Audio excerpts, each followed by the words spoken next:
ॐ नमः सिद्धेभ्यः।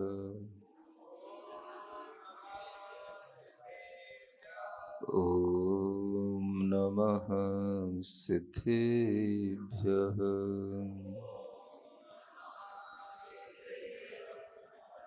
ॐ नमः सिद्धेभ्यः।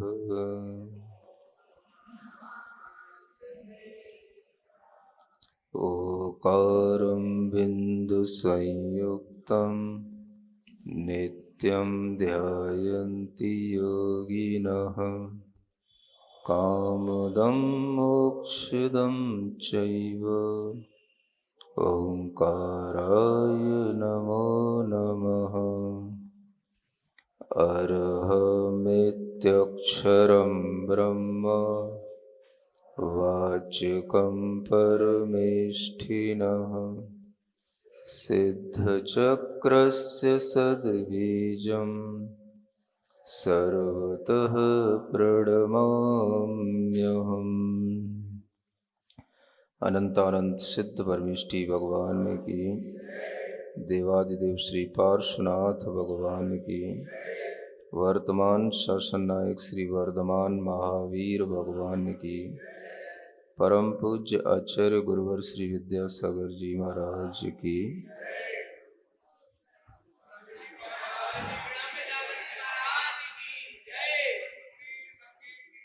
आचार्य सोमदेव सूरी विरचित नीति वाक्यामृत ग्रंथ में आन्वीक्षिकी समुद्देश नाम का जो अध्याय है, उसके माध्यम से हमारे भीतरी दुख सुख का वर्णन किया जा रहा है। पिछले दिनों में सुख की परिभाषा भी आपने सुनी और दुख की परिभाषा भी आप लोगों ने सुनी है। जिससे हमें प्रीति उत्पन्न हो वह सुख होता है, और जिससे हमें दुख उत्पन्न हो, अप्रीति उत्पन्न हो, वह दुख होता है। इसलिए एक छोटे छोटे से सूत्र, सुखम प्रीति दुखम अप्रीति, ये आपके लिए ध्यान में रह सकते हैं। और इन्हीं सूत्रों को थोड़ा सा और आगे बढ़ाते हुए आगे कहा जा रहा है सूत्र नंबर 19 में कि जो दुख होते हैं वो दुख भी कोई ज़्यादा नहीं होते हैं। मनुष्य के लिए दुख कोई ज़्यादा नहीं होते हैं, मात्र 4 प्रकार के दुख होते हैं। कितने तरह के? 4 प्रकार। जो आप किसी भी तरह से दुखों के कारण से रोते रहते हैं, भीतरी भीतर परेशान रहते हैं, उन सारे के सारे दुखों का विभाजन आचार्यों ने अपनी व्यापक दृष्टिकोण से अपने ज्ञान के माध्यम से देख करके केवल 4 रूपों में कर दिया। तो दुख कितने प्रकार के हैं? वो कौन से हैं? इस सूत्र में कहते हैं दुखम चतुर्विधम सहजम दोषज मागंतुक मंतरंगम चेति। ये 4 प्रकार के दुख हैं। एक दुख कहलाते हैं सहज दुख। क्या बोलते हैं? दूसरा कहलाता है दोषज दुख। क्या बोलते हैं? दोषज। ज जो होता है उत्पन्न होने के अर्थ में होता है, दोष से उत्पन्न होता है, इसलिए उसको बोलते हैं दोषज।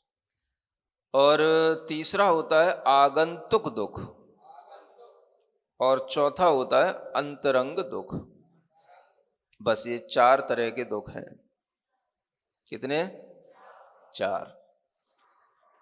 पहला सहज दुख, दूसरा दोषज दुख, तीसरा आगंतुक, और चौथा अंतरंग दुख, भीतर का दुख जिसे बोलते हैं।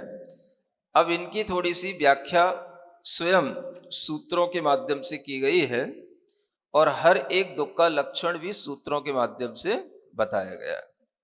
तो सबसे पहले दुख है कौन सा है? सहज। अब ये सहज दुख क्या कहलाता है? सहजम क्षुत्तृषा मनोभूभवम चेति। ये सहज दुख के लिए बताया। सहज दुख कौन सा कहलाता है? इसमें 3 बातें कही गई हैं सहज दुख में भी। पहला, क्षुत माने क्षुधा से उत्पन्न दुख। कौन सा? क्षुत माने जो क्षुधा होती है शरीर के अंदर, जो हमें क्षुधा भी एक तरह की जो भूख कहलाती है, वह भूख भी हमारे लिए दुख होती है। सुन रहे हो? तृषा माने प्यास।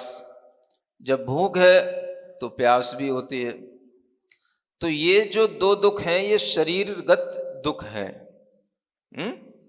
किसके?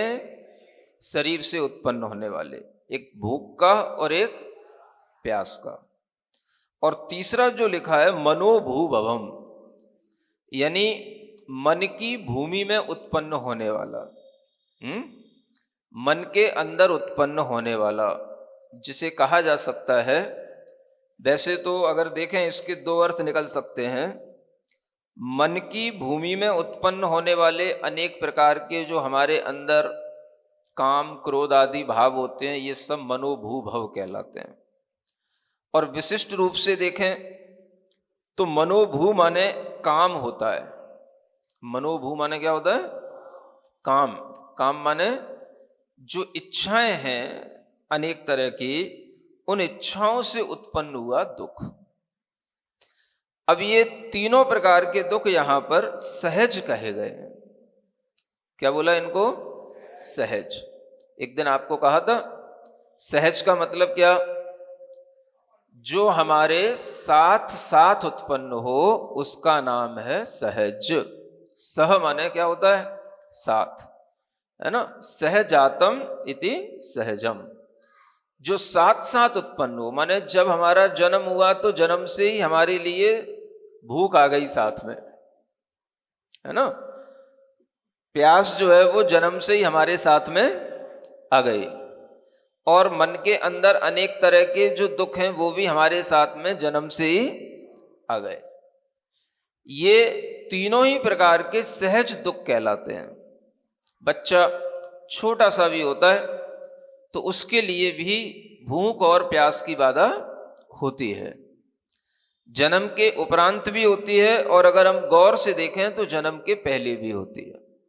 गर्भ में भी वह 9 महीने तक कुछ ना कुछ ग्रहण करता रहता है, और 9 महीने तक भी उसका आहार उस माँ की आहार नाल से, जो उसकी नाल जुड़ी हुई रहती है, उसके माध्यम से उसके पोषण के तरीके से वो चलता रहता है। सब जानते हैं ना? ये भी कहा जाता है कि उस गर्भस्थ शिशु के लिए जो आहार आदि होता है, किसी भी तरह का जो माँ के गर्भ में जो भी सड़ा गला रस होता है, दुर्गंधित रस होता है, वह उसी को जो है ग्रहण करके उससे अपना पोषण करता रहता है। एक तरह से वह सीधा सीधा मुंह से ग्रहण ना भी करे तो भी उसके पूरे शरीर के अंदर वह चारों ओर से अलग अलग तरह के जो रसों के स्राव उसके उस गर्भस्थ स्थान पर रहते हैं, उनसे उसके पिंड का पोषण होता रहता है। समझ रहे हो? ये गर्भस्थ अवस्था में भी चला करता है। गर्भ अवस्था में भी वह किसी ना किसी तरह से अपनी भूख का, अपनी प्यास का वह समन कर लेता है। जैसे जैसे उसके अंग उपांग उभरते जाते हैं, वैसे वैसे उसके अंदर वह भूख और प्यास से संबंधित जो भाव हैं वो भी उसके अनुभव में आते जाते हैं। और वह धीरे धीरे जब वह जन्म को प्राप्त हो जाता है तो जन्म होने के उपरांत तो उसे भूख लगती ही है। देखते ही हो आप, तुरंत उसके मुंह में माँ का दूध डाला जाता है, तुरंत उसे कुछ ना कुछ पिलाया जाता है, तभी जाकर के वह अपने रोने को शांत कर पाता है। समझ आ रहा है? यानी भूख और प्यास ये जो मनुष्य के दुख हैं ये सहज दुख हैं। सहज का मतलब आसानी से उत्पन्न होने वाले ऐसा नहीं। सहज का मतलब क्या होता है? सह माने साथ साथ उत्पन्न हुए, जन्म के साथ ही ये दुख उसके लिए आ गए। आ रहा है समझ में? अब इनको हम दुख मान नहीं पाते हैं या हम कम समझते हैं कि ये दुख हैं। क्या सुन रहे हो? ध्यान इधर दो। एक बच्चे में सबका ध्यान लगेगा तो फिर दुख उत्पन्न हो जाएगा, है ना? लेके चले जाओ बाहर। दुख जो होता है वह हमेशा उत्पन्न हुआ है, अगर वो साथ साथ उत्पन्न हुआ है तो ये भी हमारे लिए शास्त्रों से पढ़ने में आएगा कि क्षुधा भी एक दुख है। अन्यथा जिनके लिए अच्छी व्यवस्थाएं हैं उस क्षुधा को, तृषा को नष्ट करने की, तो उन्हें कभी भी वह दुख दुख जैसा लगता नहीं है। आप लोगों को तो कभी महसूस ही नहीं होता।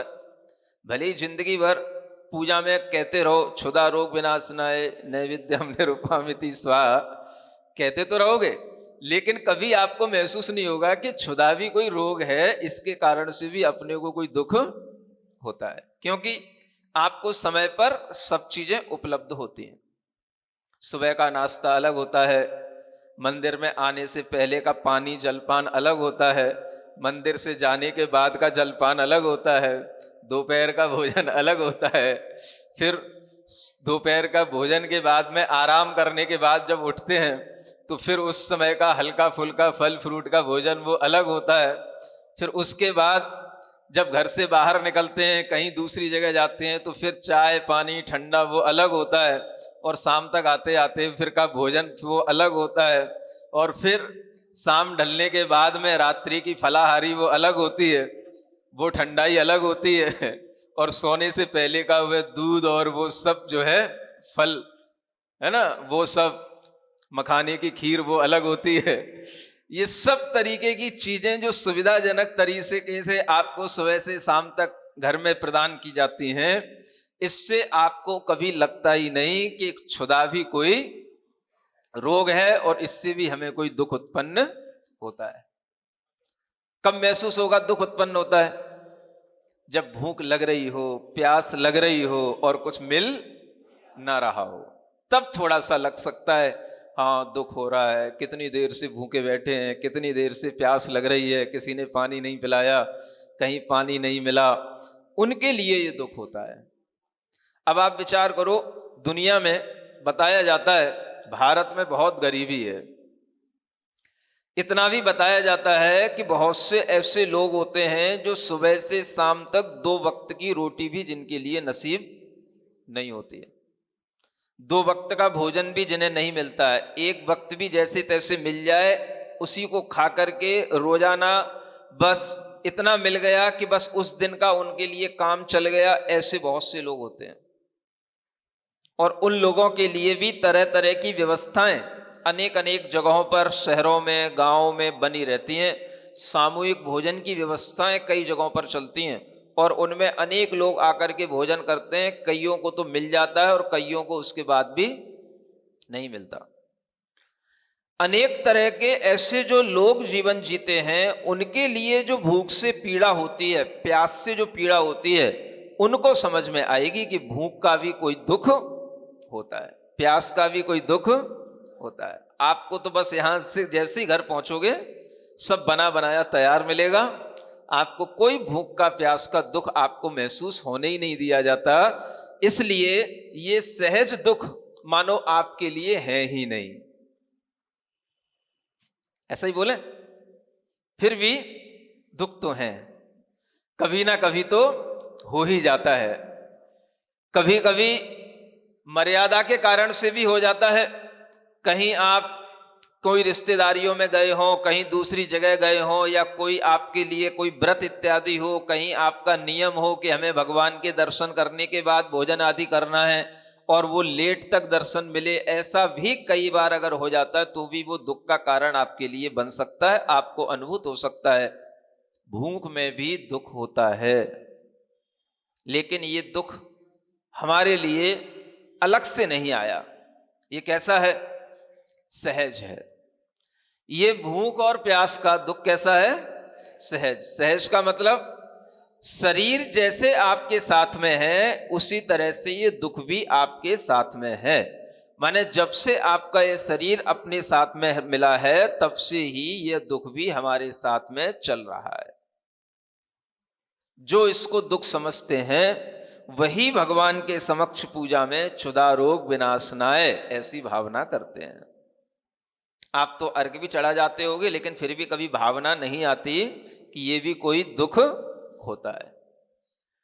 यह दुख है और इस दुख का हम प्रतिकार करते रहते हैं, और जितना ज्यादा दुख के प्रतिकार में हम समय बिताते चले जाते हैं, उस दुख की अनुभूति भी हमें उतनी ही ज्यादा होती है। क्या सुना? जितना ज्यादा आप इस दुख का प्रतिकार करना है, इस दुख को दूर करने के उपाय करना। अगर आप दुख को दूर करने के उपाय दिन में 6 बार करते हैं, तो आपका दुख सामान्य उस व्यक्ति से जो दुख का 1 बार प्रतिकार करता है, आपका दुख 6 गुना ज्यादा है। क्या सुना? समझ आ रहा है कि नहीं? एक व्यक्ति वह है जो 24 घंटे में 1 बार भोजन करता है, 1 बार ही भोजन करता है, 1 बार ही पानी लेता है। सुन रहे हो? और एक व्यक्ति वह है जो 24 घंटे में 6 भी कम बोल रहा हूं क्या है? कई लोगों को तो यही पता नहीं होता कितने बार महाराज, जब मिल जाए उतने बार। समझ आ रहा है? उनके यहां कोई बारियां नहीं होती। कई लोगों के लिए बारी वाला कोई काम नहीं, जब मिल जाए, जहां मिल जाए, जैसा मिल जाए। और कईयों के तो मुंह में डला ही रहता है, कुछ ना कुछ चलता ही रहता है। उनके लिए तो कोई बारियों का भी काम नहीं है। बारियां किसके लिए कही जाएंगी? जो आदमी एक बार कुछ खाने के बाद कुछ थोड़ी देर रेस्ट करे, उसके मुंह में कुछ ना रहे, फिर सेकंड टाइम फिर कुछ खाए, फिर रेस्ट करे, तो उसके लिए कुछ बारियां भी कही जाएं। समझ आ रहा है? अगर किसी व्यक्ति के लिए 24 घंटे में 6 बार खाने पीने को होता है, 10 बार खाने पीने को होता है, 12 बार खाने पीने को होता है, तो आप समझ सकते हो इसका दुख 6 गुना, 10 गुना, 12 गुना ज्यादा है, जो 1 बार भोजन करके अपना काम चला लेता है उसकी अपेक्षा से। क्या समझ आया? 1 बार भोजन करने वाले कितने लोग हैं? हाथ उठाना। कोई नहीं है। 1 बार भोजन पानी लेकर के काम चलाने वाले लोग, है ना महाराज, वो तो साधु कहलाते हैं, है ना? वो साधु की श्रेणी में आ जाते हैं। चाहे वो मुनि महाराज हो, आरिका माता हो, चाहे वो क्षुल्लक महाराज हो, वो सब साधु की श्रेणी में आ जाते हैं, है ना? लेकिन गृहस्थ के लिए भी कुछ नियम होता है। शास्त्रों के अनुसार गृहस्थ के लिए 2 बार भोजन करने को कहा है। कितनी बार? अब जितनी बार आप एक्स्ट्रा करते हो, उतनी बार आप शास्त्र का उल्लंघन करते हो, ये मान के चलना। शास्त्र के अनुसार कितनी बार मुंह खोलना? 2 बार। एक सुबह के लिए, एक शाम के लिए। इसके अलावा एक्स्ट्रा जो कुछ भी होता है वो आपका अपना सुख है, या आपका अपना एक स्वतंत्रता का भाव है, और वह जितनी बार आपके लिए होगा उतनी बार ही आप शास्त्र से विपरीत, शास्त्र का उल्लंघन करके चल रहे हैं, यह मानना पड़ेगा। आप शास्त्र की बात मानते हुए भी शास्त्र को पूरी रूप से फॉलो नहीं कर रहे हैं। क्योंकि श्रावक के लिए क्या लिखा है? 2 बार भोजन करे, है ना? अब गर्मी है महाराज, पानी वानी तो चल जाता है, लेकिन खाने पीने की चीजें मुख्य रूप से कितनी बार होनी चाहिए? 2 बार होनी चाहिए। ये एक विधि का विधान है ना? बाकी जो आपका विधान है आपके ऊपर है, वो आप कितना ही हो सकता है, लेकिन ये गणित भी आपको ध्यान रखना है, जितनी ज्यादा बार आप भोजन करेंगे आप उतना ही दुखी प्राणी कहलाएंगे। सुन रहे हो? ये छोटे बच्चों से समझाने की चीज है। कई ऐसे बच्चे होते हैं जो दिन भर या तो वो खुद खाते रहते हैं, और या उनके मम्मी पापा उनको खिलाते रहते हैं। बच्चा अगर लिमिटेड भी खाए पूर्व संस्कार बसात, तो भी माता पिता उसको छोड़ते नहीं है। ये कैसा बच्चा है, दिन में केवल एक बार ही खाता है, 2 बार ही खाता है, दिन भर इसको खिलाते रहते हैं, मनाते रहते हैं, खाता ही नहीं है। इस तरह से जो माँ बाप उसके लिए फोर्स करते हैं, और अगर उसका 2 बार में ही काम चल जाता है तो माता पिता को भी ये सोचना चाहिए कि ये हमसे ज्यादा संयमी है। क्या है? हमसे ज्यादा संयमी है। लेकिन माता पिता नहीं चाहते कि बेटा हमसे ज्यादा संयमी हो, क्योंकि हम बड़े हैं, बेटा छोटा है। और बेटा अगर संयमी हो जाए और हम असंयमी रहें तो माता पिता को अच्छा नहीं लगता। इसलिए माता पिता जबरदस्ती उस बेटे को बार बार खिला करके असंयमी बनाना चाहते हैं। यह माता पिता की एक मानसिकता होती है। समझ में आ रहा है? अपनी मानसिकता भी पहचानने की कोशिश करो। बार बार बेटा अगर नहीं भी चाह रहा हो तो भी उसको खिलाना, भले ही उसके लिए कोई दुख नहीं है या कोई उसको कष्ट नहीं है, वो 2 बार खा के भी संतुष्ट होकर के अच्छा चंगा रहता है, लेकिन फिर भी माता पिता नहीं, बेटा कमजोर हो जाएगा, बेटा दुर्बल हो जाएगा, बेटा रोगी हो जाएगा, और खा, बार बार खा, ऐसा माता पिता बेटों को फोर्स करते रहते हैं, बेटियों को भी फोर्स करते रहते हैं। तो उनके लिए मैं ये समझता हूं कि वो माता पिता अपने असंयम भाव को बच्चे के अंदर देना चाहते हैं। दोनों तरह के बच्चे होते हैं। एक तरह के बच्चे ऐसे होते हैं जो केवल समय पर भोजन करते हैं, थोड़ा करते हैं, और उसमें वो चंगे रहते हैं। चंगा समझते हो ना? मस्त रहना, है ना? उतने में ही उनका काम चल जाता है। कुछ बच्चे ऐसे भी होते हैं जिनके बारे में भी देखा गया है, जिन्हें बार बार खाना होता है, बार बार उन्हें भूख लगती है, बार बार वो खुद मांगते भी हैं, तो माता पिता भी बार बार दे करके परेशान भी हो जाते हैं। इसका काम क्या है? खा लेता है, सो लेता है, खा लेता है, सो लेता है, बस इधर उधर बैठ लेता है, घूम लेता है, थोड़ा बहुत जगता है, उसमें मोबाइल देखता रहता है, इसका कुछ काम ही नहीं है। ऐसे बच्चों से भी परेशान हो जाते हैं माता पिता। तो दोनों तरह के ये बच्चों की जो आदत है, ये माता पिता के माध्यम से बिगाड़ी जाती है। इसके जिम्मेदार कौन है? माता पिता। अगर माता पिता बच्चे को बचपन से ही केवल 2 टाइम भोजन दें तो मैं कहता हूं बच्चे को कभी आदत ही ना आए कि वो तीसरी और चौथी टाइम भोजन मांगे। ये संस्कार आपके द्वारा दिया जा सकता है और ये हो सकता है, लेकिन आपको डर लगता है, नहीं, बच्चे को बार बार देना चाहिए, बहुत बार देना चाहिए। इसलिए कोई भी तरीके के छात्रावास हो, हॉस्टल हो, यहां तक कि प्रतिभा स्थली हो, वहां पर भी 5 बार भोजन मिलता है, 5 बार खाने को मिलता है, तो सुना है मैंने। है? समझ आ रहा है? कितनी बार? 5 बार मिलता है ना? हाँ। तो मतलब यह है कि बच्चों के लिए 5 बार देना जरूरी होता है। अगर माता पिता को भी पता पड़ जाए बच्चे को केवल 2 ही बार भोजन मिलता है, तो वो किसी भी जगह पे ना भेजे माता पिता। ये क्या है? ये माता पिता का बच्चों के प्रति प्रेम कहें या असंयम के प्रति प्रेम कहें, ये आप बताओ हमें। हमें नहीं लगता कि बच्चों के प्रति प्रेम है। बच्चे इतने अच्छे होते हैं, उन्हें जैसे ढाल दिया जाए वैसे ढल सकते हैं। उन्हें अगर सुबह शाम 2 टाइम भोजन दिया जाए तो उन्हें समय पर ही भूख लगेगी, सुबह शाम ही लगेगी। दिन भर खिलाओगे तो फिर उन्हें दिन भर भूख नहीं लगेगी, शाम को भी नहीं लगेगी, सुबह भी नहीं लगेगी, बस वो खाते पीते रहेंगे, थोड़ा थोड़ा खा करके अपनी भूख खराब करते रहेंगे। लेकिन अगर उन्हें 2 टाइम निश्चित समय पर दिया जाए तो उन्हें समय पर भूख लगेगी।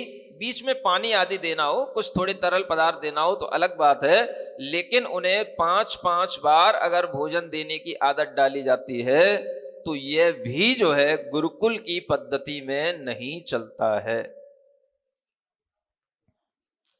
क्या सुना? आप लोग जेल जाते हो? नहीं जाते हो?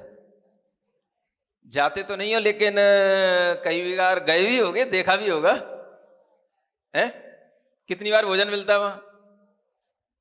वहां पर भी 2 बार ही भोजन मिलता है।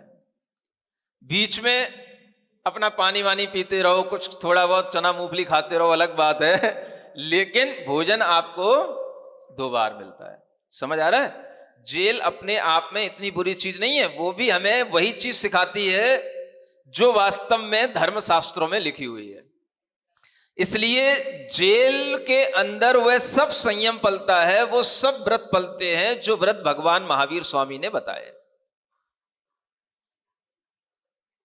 श्रावक का धर्म पलता है पूरा का पूरा। अब आप सोचो कि अगर ये सहज दुख आपके अंदर हैं और ये दुख अगर आपके लिए बढ़ते हुए हैं, तो आप उन दुखों से कम करने की बात सोचोगे कि उन दुखों को बढ़ाने की बात सोचोगे? सोचना तो ये चाहिए 2 बार, 3 बार, बहुत बहुत 4 बार। इससे ज्यादा किसी भी बच्चे को बार बार खाने की आदत ना माता पिता के अंदर खुद होनी चाहिए और ना उन्हें बच्चों के अंदर डालना चाहिए। तो कुछ कहा जाए, क्षुधा रोग विनाशनाय नैवेद्यम निरुपामीति। इधर तो इतनी सी चटक चढ़ाते हैं भगवान को और उधर इतना इतना क्षुधा रोग विनाशनाय दिन भर है चलता रहता है। अलग अलग टाइम के अलग अलग तरीके के सब व्यंजन होते हैं। तो ये आपका एक तरीके का कोई भी पूजा का भाव आपके अंदर भीतर से कोई भी वास्तविकता का भाव नहीं बनता है। पूजा में लिखा रहता है इसलिए पूजा में चढ़ा देते हैं, लेकिन पूजा आपकी वास्तविक रूप से कब मानी जाएगी? जब आप अपनी क्षुधा रोग को दूर करने की कम से कम वारियों पर कंट्रोल करें। वारी समझ रहे हो ना? कितनी बार हम उसके लिए जो है हम टाइम देते हैं, कितनी बार उसको हम लेते हैं, ये वारियां उसकी कंट्रोल होनी चाहिए। 2 बार, 3 बार, 4 बार, ये सब आपके ऊपर निर्भर होना चाहिए। आपका अपना नियम बन सकता है, मैं 4 बार से ज्यादा 24 घंटे में भोजन 4 बार से ज्यादा मुंह नहीं खोलूंगा भोजन के लिए। बोलने के लिए नहीं, किसके लिए? भोजन के लिए। ऐसा हो सकता है? बड़े लोग भी सोचें। अगर बड़े नहीं सोच पाते हैं तो बच्चे भी सोच लेते हैं, लेकिन उनके साथ दिक्कत वही होती है, बच्चे सोच लें और बड़े ना सोचें तो बड़ों को अपमान लगता है, तो बड़े फिर जबरदस्ती करके उस बच्चे को भी छुड़ा देते हैं। तू ज्यादा धर्मात्मा हो गया है, तुझे ज्यादा जल्दी पड़ी है मोक्ष जाने की, तुझे ज्यादा जल्दी पड़ी है सब त्याग करने की। जो कोई त्याग करने की उम्र होती क्या? अभी खाने पीने की उम्र है, खाता पीता रहे बार बार, जैसे मैं खाता पीता रहता हूं वैसे तू भी खाता पीता रहे। ज्यादा त्याग व्याग यहाँ पे मत किया कर, महाराज के पास रहा कर, त्याग व्याग के नियम लेके मत आया कर। ये कौन सिखाता है? कौन सिखाता है? बड़े लोग बच्चों को ये सब बातें सिखाते रहते हैं। यानी अगर दुख से दूर होने का बच्चा थोड़ा सा प्रयत्न भी करे तो वह प्रयत्न कर नहीं पाता है।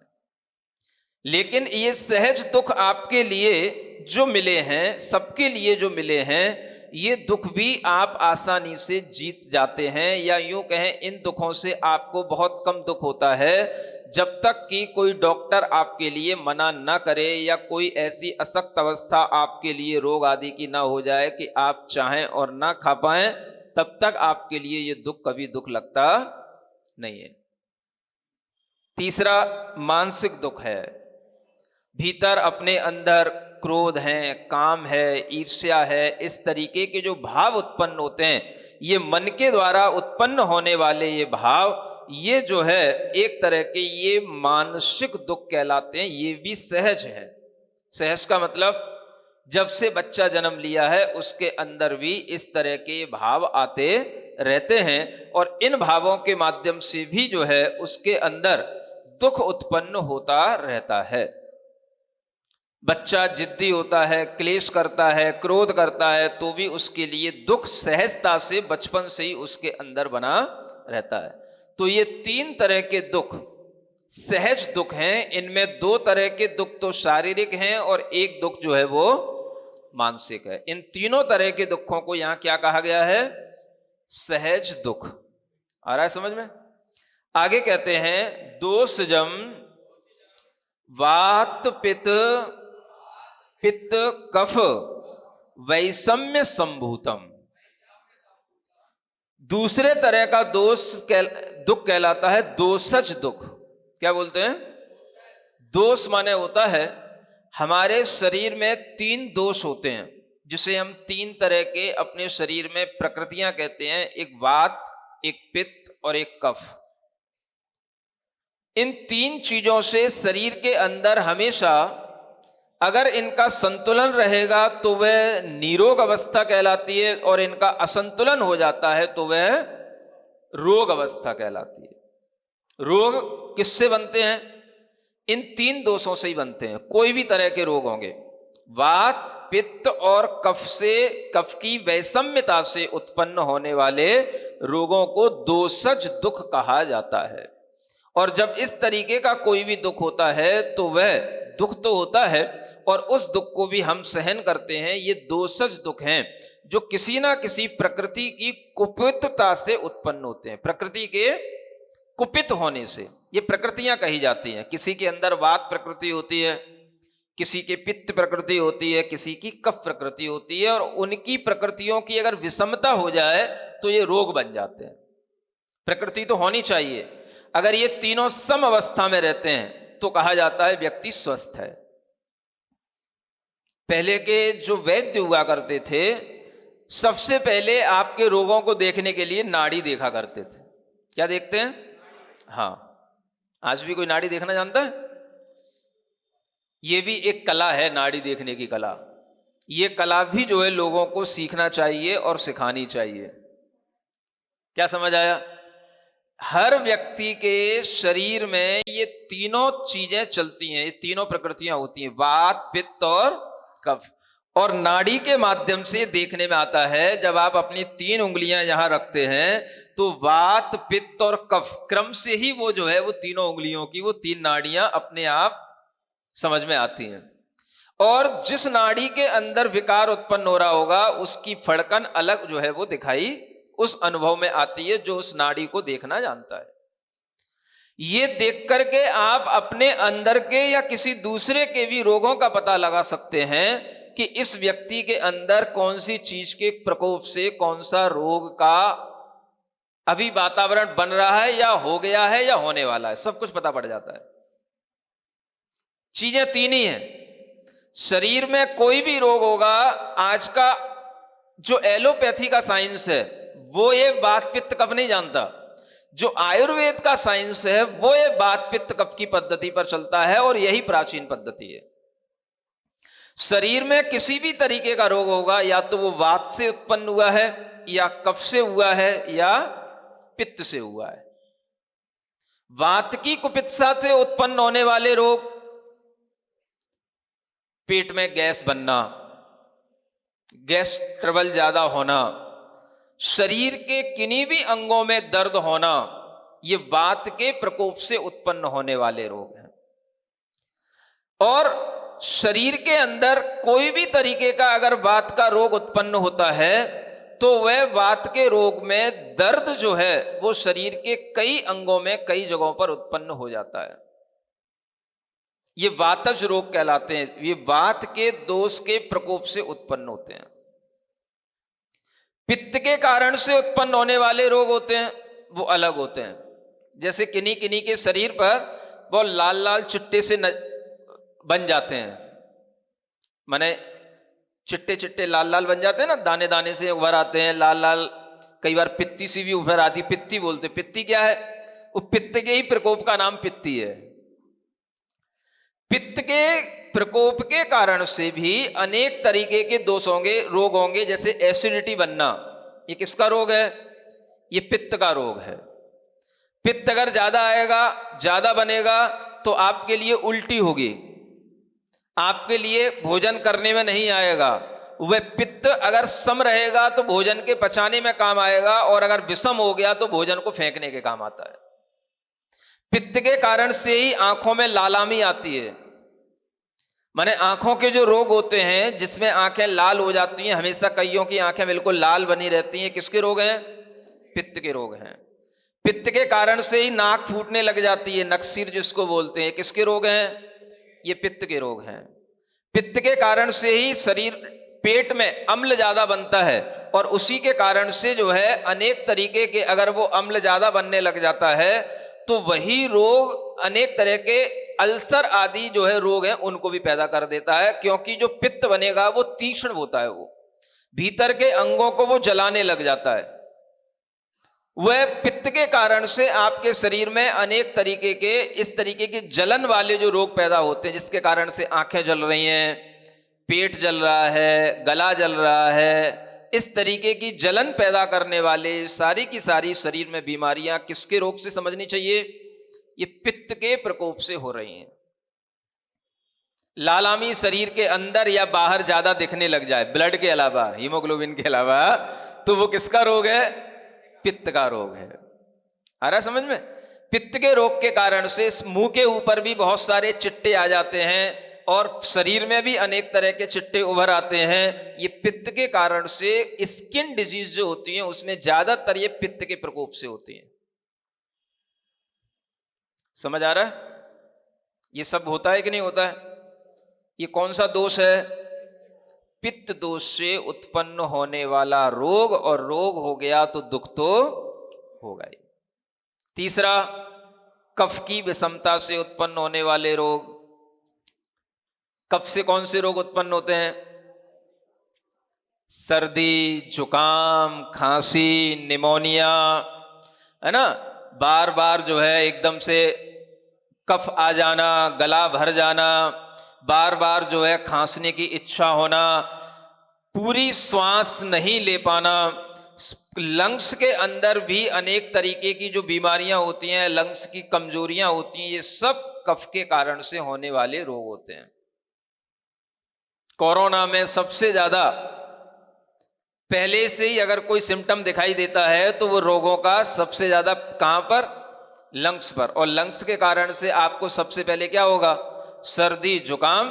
इसलिए सबसे पहले उस बैक्टीरिया को दूर करने के लिए कहा जाता था पहले तुरंत क्या करो? भाप लो, लंग्स को मजबूत बनाओ। बार बार नाक बहना, नाक चलना, नाक आना, ये भी किसका रोग है? ये कफ का रोग है ना? ये कफ का रोग अगर ज्यादा बढ़ जाता है तो सिर दर्द बहुत बढ़ जाता है। ये कई बार कफ जो है सिर में भी बैठ जाता है, और सिर में बैठ जाता है तो फिर ये सिर दर्द के साथ साथ बुखार भी ले आता है। जिसको कफ रोग हो जाएगा उसको नियम से हल्का बुखार बना रहेगा, हल्की हरारत उसके लिए बनी रहेगी। अगर कफ का रोग ज्यादा हो गया तो बुखार नियम से ज्यादा बना रहेगा। कफ जो है वो बुखार को लेकर के आ जाता है। तो ये कफ के रोग हैं।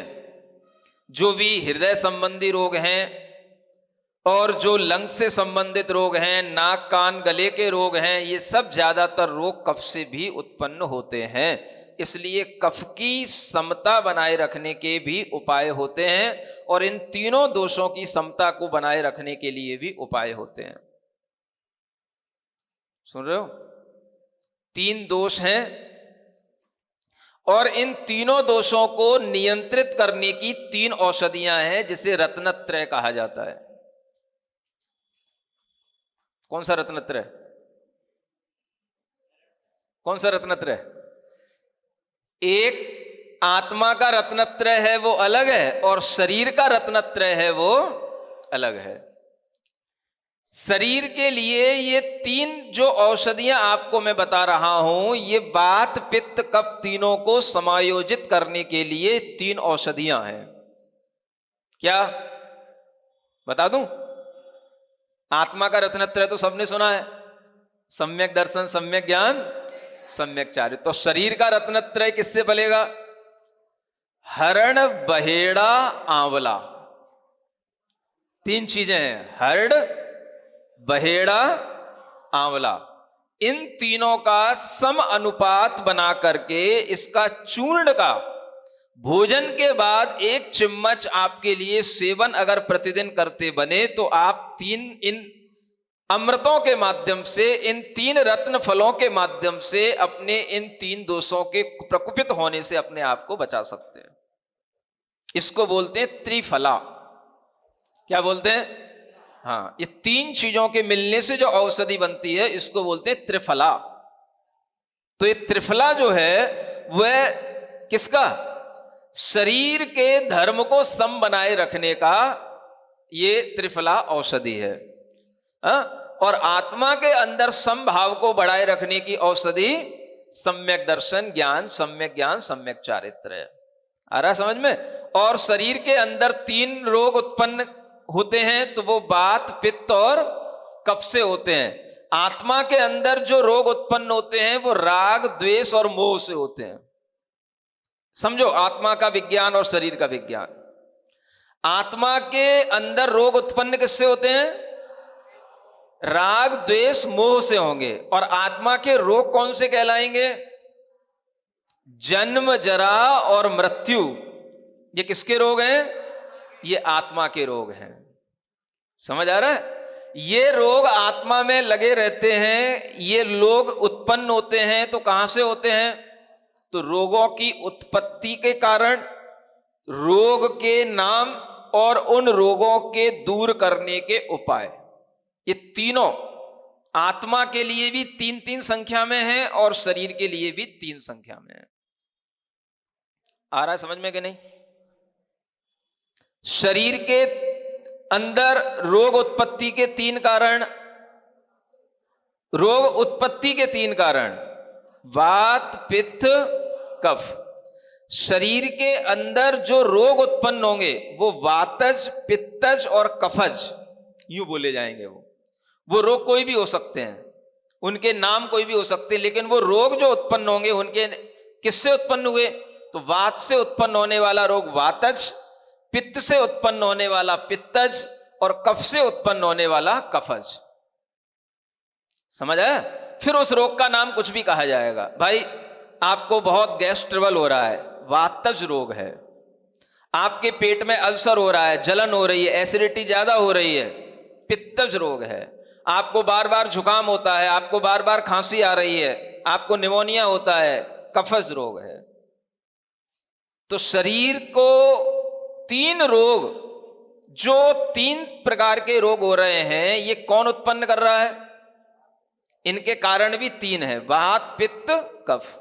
और इनसे उत्पन्न होने वाले रोग भी 3 तरह के ही होते हैं, वातज, पित्तज और कफज। और इन 3 रोगों को सम बनाने के कारण भी 3 है। इन रोगों से मुक्ति के उपाय भी 3 फल हैं, हरण, बहेड़ा, आंवला इजुकल टू त्रिफला।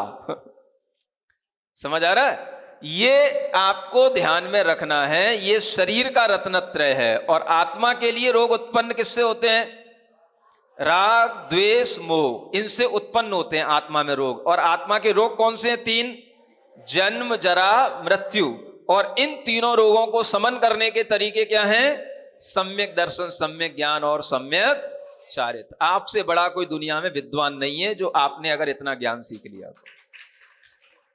हाँ, किसी को भी चैलेंज से बोल देना, बोले तुम क्या जानते हो अध्यात्म, शरीर के रोग क्या हैं, कहां से उत्पन्न हुए हैं, आत्मा के रोग क्या हैं, कहां से उत्पन्न हुए हैं, किसी से भी पूछ बैठो।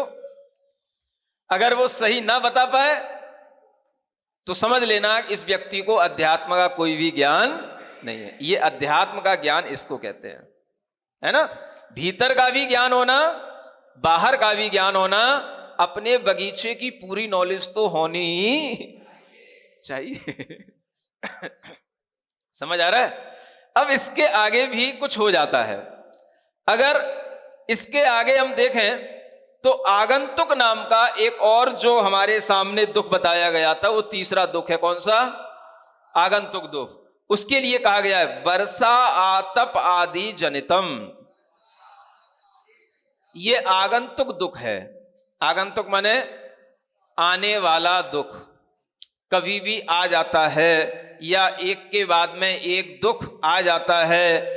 अगर वर्षा काल आता है तो वर्षा की अधिकता से भी दुख होने लग जाता है। ये वर्षा से जनित आगंतुक दुख कहा जाएगा। है? गर्मी से भी दुख होता, आतप का दुख गर्मी से कहलाता है। हाँ, बरसात की कमी से भी होता है, बरसात की अधिकता से भी होता है। अगर आपके लिए ये घोषणा कर दी जाए आगामी समय में वर्षा बिल्कुल नहीं होगी तो भी दुख हो जाएगा। उसके कारण से अनेक तरह की फसलें नहीं होंगी, अनेक तरह की बीमारियां होंगी, उसके कारण से दुख हो जाएगा। अधिक होगी तो भी आपके लिए दुख हो जाएगा। बाढ़ आएगी, तरह तरह के थोड़े बहुत भी कच्चे पक्के मकान होते हैं, सबके लिए नुकसान होने लग जाता है, सारा सिस्टम बिगड़ जाता है, व्यापार सब अवरुद्ध हो जाता है। ये सब आगंतुक दुख हो जाते हैं। हमें जाना था कहीं पर अपने काम से यात्रा करने के लिए, व्यापार के निमित्त से वर्षा की तीव्रता के कारण से हमें लौट करके आना भी पड़ जाता है। आतप से उत्पन्न होने वाले दुख, ग्रीष्म की तीव्रता से, ये भी आगंतुक दुख हैं। अधिक हो जाएगा तो भी दुख होगा, कम हो जाएगा तो भी दुख होगा, और सम होना आपके हाथ में होता नहीं है। लेकिन इस तरीके के ये दुख हैं जो ऊपर से अलग से आ जाते हैं, ये आगामी दुख, चाहे वो बरसात के हों, चाहे वो ठंड के हों, चाहे वो ग्रीष्म के हों, ये तीनों ही प्रकार के दुखों को यहां पर आगंतुक दुख कहा गया है। अब एक बात सुनिए, इन आगंतुक दुखों में भी वो दुख हमें और समझना चाहिए कि जैसे कुछ ऐसे भी रोग होते हैं जो सिर्फ इन्हीं मौसमों में उत्पन्न होते हैं। आपके शरीर में वह दुख अलग तरीके से नहीं आएंगे, लेकिन इस तरीके के अगर कहीं ठंड ज्यादा पड़ जाए, अपने आप आपके शरीर में जोड़ों में दर्द, बूढ़ों के लिए तो बड़ी मुश्किल हो जाती है, और जिनको पहले कहीं चोट लग गई हो, दर्द हो गए हो, वो सारे दर्द उभर करके आ जाएंगे जब ठंड की तीव्रता हो गई। तो क्या हो गया? ये आगंतुक दुख हो गया। ठंड का दुख है ही है, और उसके कारण से जो शरीर में अलग तरीके की जो है पीड़ा हो जाती है, ये आगंतुक दुख कहलाएगा। माने कई लोगों को तो पता होता है, ठंड आई अस्थमा बढ़ने लग जाता है, ठंड आई शरीर के जॉइंट्स पेन बढ़ने लग जाते हैं, ठंड आई शरीर के अंदर अनेक तरीके की विकृतियां उत्पन्न होने लग जाती हैं, उन्हें पता होता है। कई लोगों को पता होता है कुछ जैसे रोग हैं उन्हें गर्मी में ही होते हैं, पित्ती के रोग होंगे वो सब उन्हें गर्मी में ही होंगे। उन्हें पता है गर्मी आई जी मचलाने लगा, गर्मी आई उल्टी होने लगी, गर्मी आई खाने पीने की इच्छा गई, ये सब उन्हें पता होता है। तो ये सब भी इस आगंतुक दुखों में ले लेना चाहिए, है ना। तो ये आगंतुक दुख हो गए। ये तीन तरह के दुख आपको आज बता दिए।